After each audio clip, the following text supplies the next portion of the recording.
우리 구주 예수님의 크신 은혜가 또 이 예배를 드리는 우리 성도님들께 또 임하시고 또 오늘 이 선포된 이 말씀을 통해서 여러분들의 마음에 또 위로를 받으시고 또 어떻게 하면은 성도로서 또 어떻게 하면 그리스도인으로서 잘 살 수 있을까, 그 삶의 비결을 배우는 시간이 되시기를 정말 간곡히 소망을 드립니다. 아니한 만도 못하다라는 말이 있습니다. 무언가를 하지 않는 것이 더 좋을 뻔했다라는 그런 뜻이죠. 어떤 행동을 했는데 그 결과가 나빠지게 되면 아유, 차라리 하지 말았을 걸. 그거를 그러면 더 좋았을 텐데라는 그런 후회와 또 질책의 의미가 담겨져 있죠. 에, 베드로 사도는요, 예수님을 믿고 나서 옛 생활과 또 잘못된 습관들을 버리고 정말 열심으로 신앙생활을 잘 하다가 갑자기 어떤 세상적인 욕망과 그리고 또 정욕에 빠져 또는 이단에 빠져서 배교자의 길로 가는 그들을 향해서 당시 이스라엘 속담인 개가 그 토하였던 것에 돌아가고 돼지가 씻었다가 더러운 구덩이에 누웠다라는 속담을 인용하면서 의의 도를 안 후에 받은 하나님의 거룩한 명령을 저버리는 것보다는 예수님을 아예 몰랐던 그 시기가 더 좋을 뻔했다고 경고했죠. 그 베드로의 그 경고는 이왕 예수님을 믿었으면 끝까지 최선을 다해서 예수님을 섬겨야 된다라는 것을 가르치기 위함이었습니다. 시작은 용의 머리처럼 웅장하나 끝은 뱀의 꼬리처럼 초라하기 그지없다라는 그 용두사미도 어떻게 보면은 끝맺음의 중요성을 가르치는 사자 용어일 수도 있습니다. 근데 성경에 보면은요, 정말 그 용두사미와 같은 삶을 산 안타까운 인물을 저는 한번 같이 살펴보면서 우리의 신앙생활이, 우리의 일상생활이 어떻게 하면 좋을까를 같이 나누고자 합니다. 유다의 8번째 왕 요시야 임금, 어떻게 보면 그 요시야 임금은 용두사미와 같은 삶, 아니면은 차라리 하나님을 몰랐을 때 그때가 더 좋았지 않을까, 제 개인적으로는 생각을 하면서 말씀을 나누려고 합니다. 첫 번째로 우리가 요아스의 행적을 한번 살펴보도록 하겠습니다.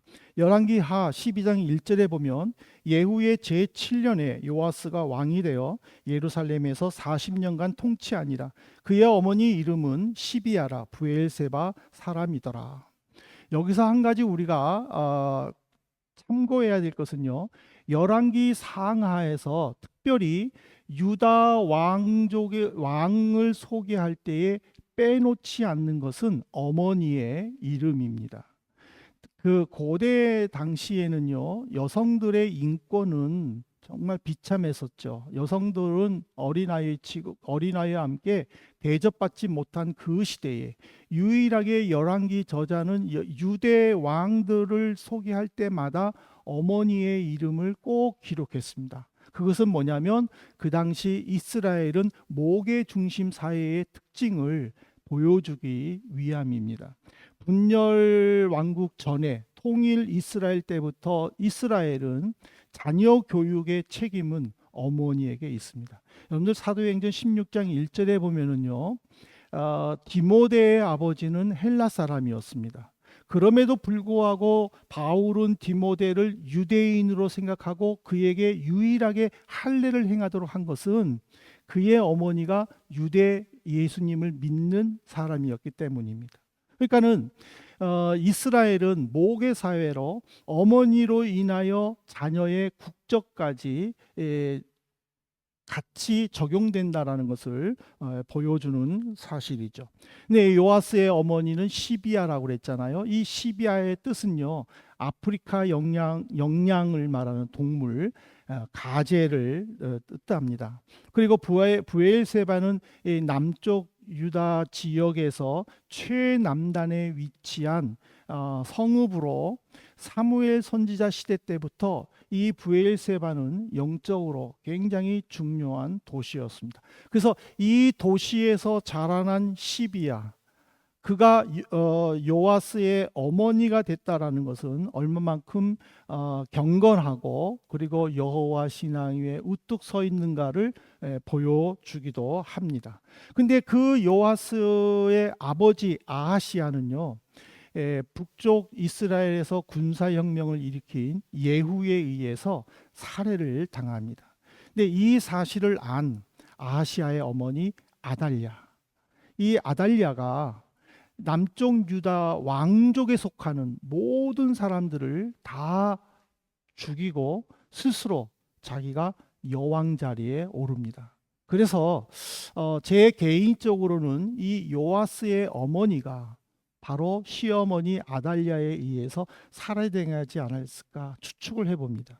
왜냐하면 바로 요아스의 고모이면서 또 여호아스의 또 누이인 여호세바가 여호야다 제사장하고 결혼을 했는데, 그 혼란한 틈을 타서 이 여호세바가 요아스와 그리고 요아스를 키우는 유모를 빼가지고 성전 안에 있는 그 방에서 6년 동안 키우도록 장소를 제공해 주었기 때문입니다. 만일 요세바가 요아스의 어머니 시비아가 살아있다면 어머니와 아들을 빼서 거기에 숨겼어야지 왜 유모를 숨겼을까? 그것은 아마 아달랴가 유다의 모든 왕족들을 다 죽일 때 시비아도 살해당하지 않았을까, 그렇게 추측할 수가 있죠. 어쨌든지 간에 요아스가 그 혼란함 속에서 또 그 할머니의 그 무력 투쟁 속에서 살아남을 수 있었던 것은 바로 그의 딸이기도 한 이 여호사바가 어머니의 일에 동조하지 않았음을 보여주게 되죠.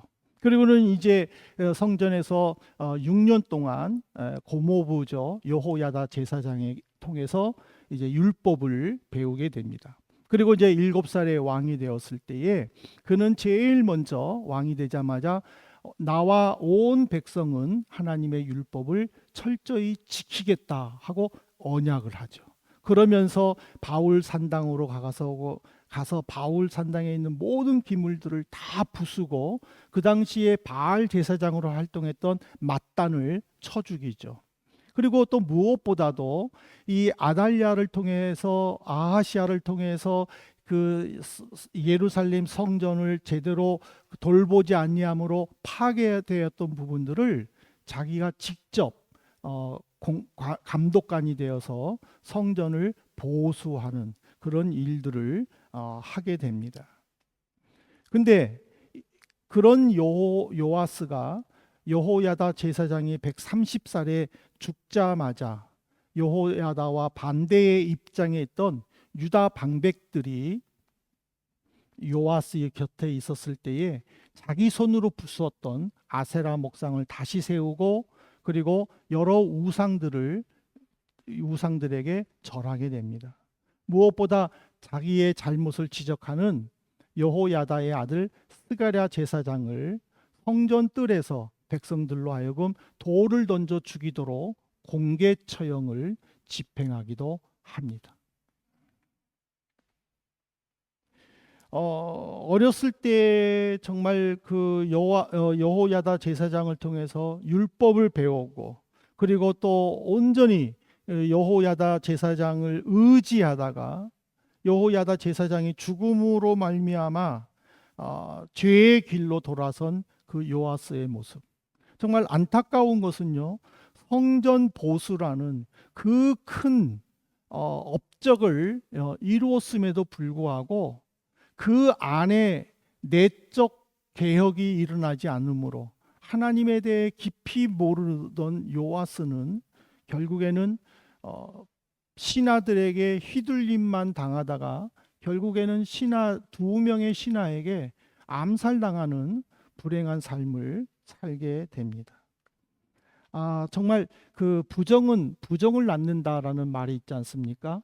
그 죄악된 인간의 모습이 악할 수밖에 없다라는, 죄악된 인간이 하는 생각들은 악할 수밖에 없다라는 그런 의미인데, 우리가 여호와스의 행적을 통해서 정말 여호야다의 그 말씀을 지킬 것인지, 아니면은 유다 방백들의 그 유혹들을 우리가 따를 것인지, 우리는 이 여호와스의 행적을 통해서 분명히 결정해야 될 것입니다.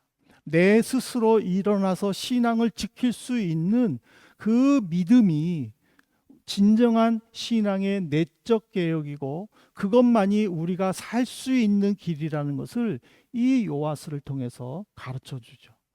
내 힘으로 성전을 건축했다, 내 힘으로 이 예배당을 부흥시켰다, 얼마나 멋진 일입니까? 하지만 그 안에 진정한 하나님이 계시지 않는다면 이거는 하나의 열심으로밖에 치부되지 않는다라는 것을 이 요아스를 통해서 가르쳐 줍니다. 결국에는 그 요아스의 잘못된 행동을 통해서 두 번째로 우리는 살펴볼 것이 하나님의 심판입니다. 열왕기하 12장 17절에 보십시오. 그때에 아람 왕 하사엘이 올라와서 가드를 쳐서 점령하고 예루살렘을 향하여 올라오고자 했다. 이 가사와 그리고 가드와 예루살렘은요 굉장히 먼 길입니다. 즉 하사엘이 가드를 점령하고 난 다음에 예루살렘으로 향했다라는 것은 시간을 벌 수 있는 요아스였음에도 불구하고 그는 전쟁을 포기합니다. 그리고 자기가 하나님께 바쳤던 것, 그리고 또 할아버지 왕이 하나님께 바쳤던 모든 보물들을 다 하사엘에게, 아수르 왕에게 다 주게 됩니다. 이걸로 끝난 것이 아닙니다.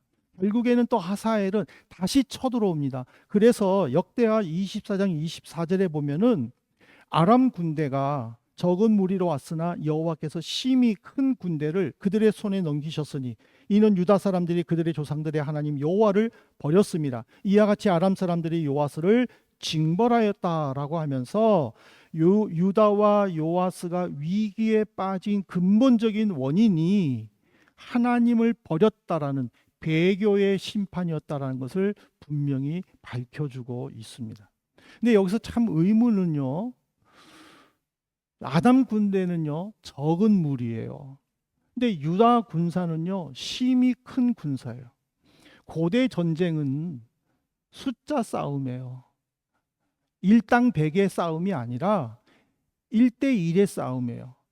서로 싸워서 죽는데 숫자가 많은 사람이, 많은 쪽이 이기게 돼 있는 싸움이에요.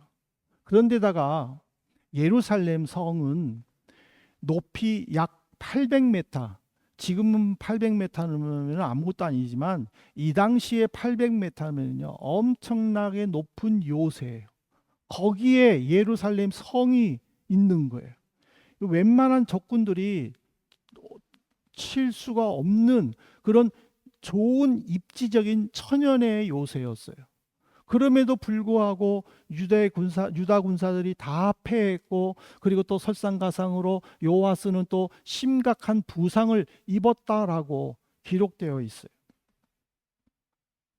여기에 가장 중요한 거는요, 하나님, 조상들의 하나님 여호와를 버렸습니다.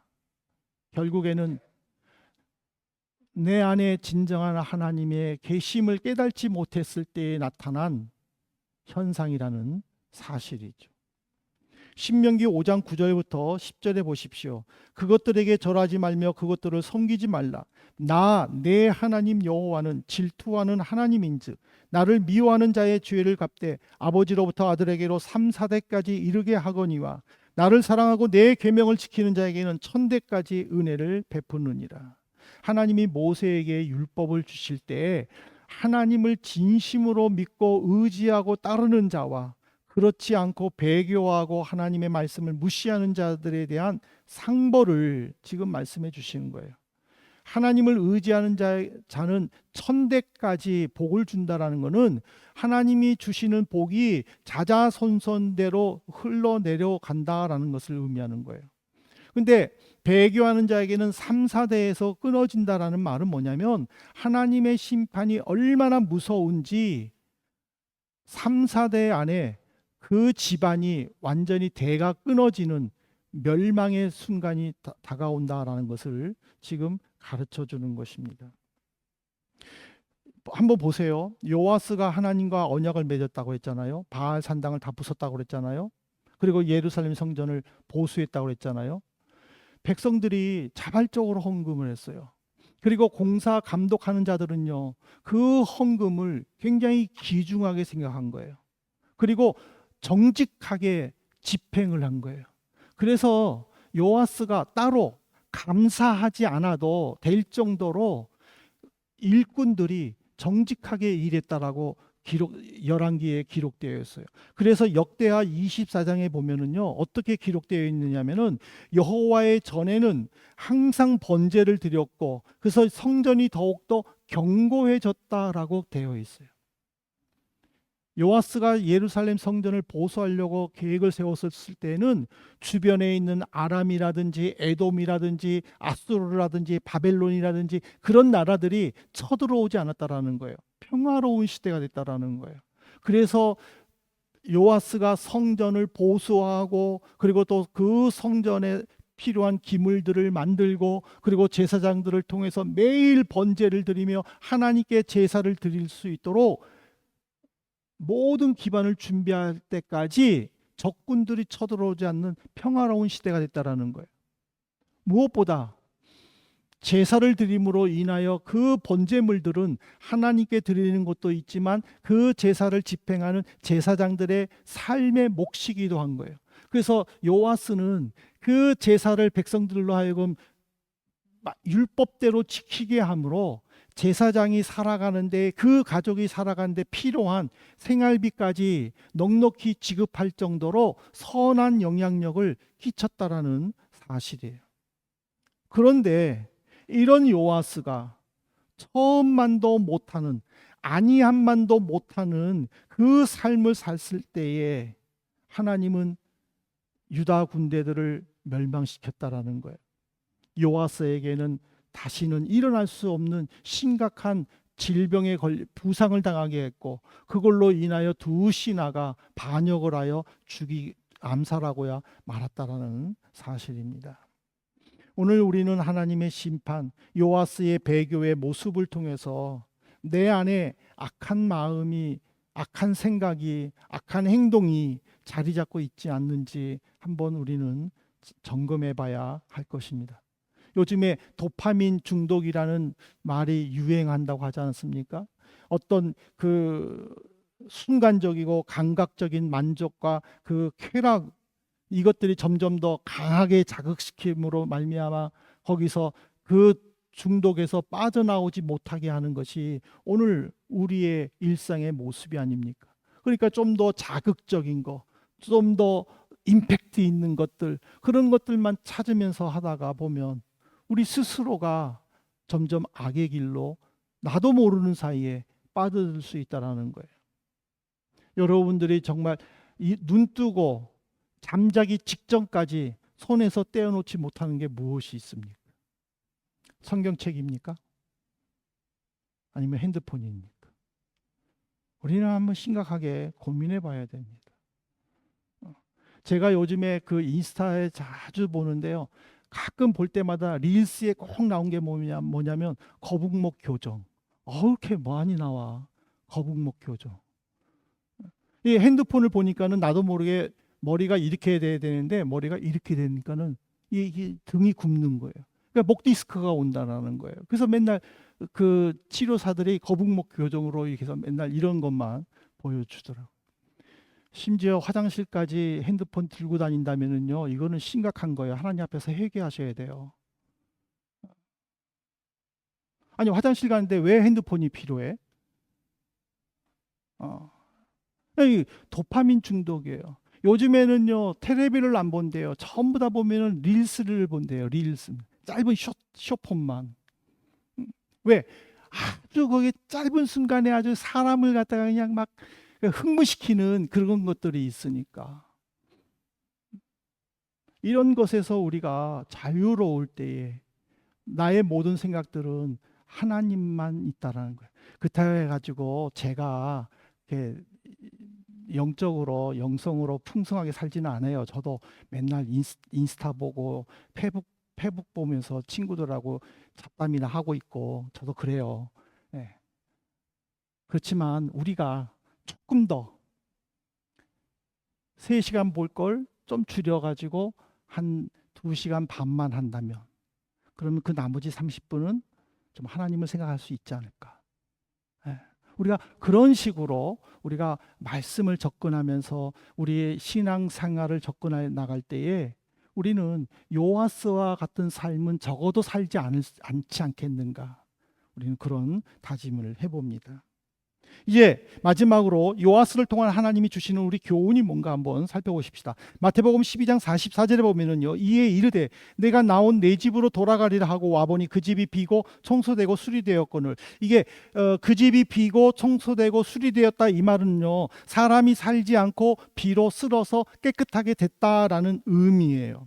이거는 예수님께서 이스라엘 백성들에게 표적만 구하고 하나님을 믿지 않는 것에 대한 그들의 잘못된 신앙을 책망하기 위해서 비유하신 말씀이에요. 이게 왜 그러냐면요. 이스라엘 역사에서 보면 아까 우리가 요아스에서 보듯이 또는 아하스에서 보듯이 이스라엘 역사에서 수없이 많은 종교 개혁들이 일어났어요. 성전을 청결하고 바알 신앙들을 부수고 산당들을 부수고 그런 수없이 많은 종교 개혁들이 일어났지만은 예수님 시대까지도 아직도 그들은 온전히 여호와를 의지하지 않고 예수님의 말씀을 즐겨 들으면서도 예수님을 믿지 아니하고 대제사장들의 말을 들었다가 예수님의 말을 들었다가 왔다 갔다 하는 그런 미온적인 자세를 보이는 그 백성들을 지적해 주기 위함이라는 거예요. 예수님 당시에 예수님의 말씀, 예수님이 베푸신 기적들 우리가 직접 본다면 어떻게 될까? 더 열심히 예수님 믿지 않겠습니까? 라고 생각하겠죠. 근데 예수님 당시에도 그들은요, 예수님을 믿지 않았어요. 그런데 지금 예수님이 안 계시는 이 시대에 우리가 열심으로 예수님을 믿을 수 있을까요? 거기에는 프라겐사이켄, 퀘스천 마크라는 거죠. 그렇다면 우리는 스스로가 점검을 해봐야 된다는 거예요. 집이 깨끗이 청소되었을 때 내가 그 안에 무엇으로 채워야 할 것인가? 이 말씀에서 하나님은 우리에게 주시는 교훈은요. 그래도 여호와를 의지하라입니다. 역대하 24장 19절을 보실래요? 그러나 여호와께서 그들에게 선지자를 보내사 다시 여호와에게로 돌아오게 하려 하심에 선지자들이 그에게 경고하였으나 듣지 아니하니라. 여러분들은 그 짝사랑 해보셨나요? 짝사랑은요 일방적인 사랑이지 않습니까? 그 짝사랑은요 너무너무 외롭고 힘들어요. 그렇죠? 다들 짝사랑을 안 해보셔서 정말 짝사랑은요 정말 힘들어요. 내가 왜 저 한 여인을 사랑해서 이렇게 나 혼자 고생하나. 수없이 푸념하는 게 짝사랑이에요. 근데 하나님도 짝사랑하셨어요. 요아스는요 계속 하나님을 거부해요. 선지자들을 보내도 거부하고요, 스가랴 제사장을 보내도 거부하고요, 계속 거부해요. 심지어 이사야가 요아스를 책망할 때도요 요아스는 거부하지 않습니까? 그런데 하나님은 포기하지 않아요. 계속 선지자들을 보내요. 이게 짝사랑 아니고 뭐겠습니까? 하나님이 나를 사랑할 때가요 행복할 때예요. 내가 하나님을 사랑하는 게 아니라 하나님이 나를 사랑할 때 그게 행복한 거예요. 내가 일어났을 때 하나님이 먼저 떠오른다면 하나님이 나를 사랑하는 거예요. 밥 먹을 때에 그냥 두 손 모아 기도하고 밥 먹은 거는요 내가 하나님을 사랑하는 게 아니라 하나님이 나를 사랑하니까 내가 하나님께 그 모습을 보여드리는 거예요. 그때가 행복한 거예요. 우리는요 이 하나님의 짝사랑을 통해서 우리는 말씀 위에 굳게 설 수 있도록 우리가 결단해야 될 줄로 믿습니다. 이제 말씀을 맺겠습니다. 우리는 요아스를 일방적으로 나쁘다 좋다 평가할 수는 없어요. 하지만 말씀을 통해서 우리가 하나님을 열심히 섬겼음에도 배교의 길로 가는 그의 삶을 통해서 내가 받을 교훈이 무엇인가, 내가 이 시대에 어떻게 하나님을 더 잘 섬기면 좋을까를 한번 묵상해 보면 좋을 것 같습니다. 이 아까 마태복음 12장에서 집이 비었다라고 그랬잖아요. 이 집이 비다라는 것은요, 바로 하나님의 은혜 속에서 우리의 선한 믿음 그리고 은혜로 채워야 되는 부분이라는 거예요. 여러분들 이거 아십니까? 집이 비어 있으면은요, 깨끗할 것 같아요? 먼지가 쌓여요. 여러분들 밭에 농사를 짓다가 그 밭을 비워 놓으면요, 뭐로 채워지는 줄 아십니까? 잡풀로 채워지는 거예요. 내 마음에 선한 것으로 채워놓지 않으면은 악한 것이 내 마음을 자리 잡는다라는 거예요. 요아스가 여호야다만 바라봤을 때는 선한 걸로 채웠어요. 하나님의 능력으로 채웠어요. 은혜로 채웠어요. 그러나 여호야다가 죽고 주변에 악한 자들이 요아스 주변에 왔었을 때에 그 마음에 선한 것들이 악한 걸로 바뀌어 버렸다라는 거예요. 이 말은 뭐냐면 내 스스로가 자발적으로 채워놓지 않으면 악한 것들이 언제든지 내 안에 들어온다는 것을 우리에게 가르쳐 줍니다. 사랑하는 성도 여러분, 요아스의 삶을 통해서 다시 한번 내가 어떤 생각을 하면 좋을까, 내 마음에 무엇을 채워 놓을 것인가를 여러분들 스스로가 다짐해 보면서 하나님의 말씀에 굳게 서는 우리 믿음의 성도님들 되시기를 주님의 이름으로 부탁합니다.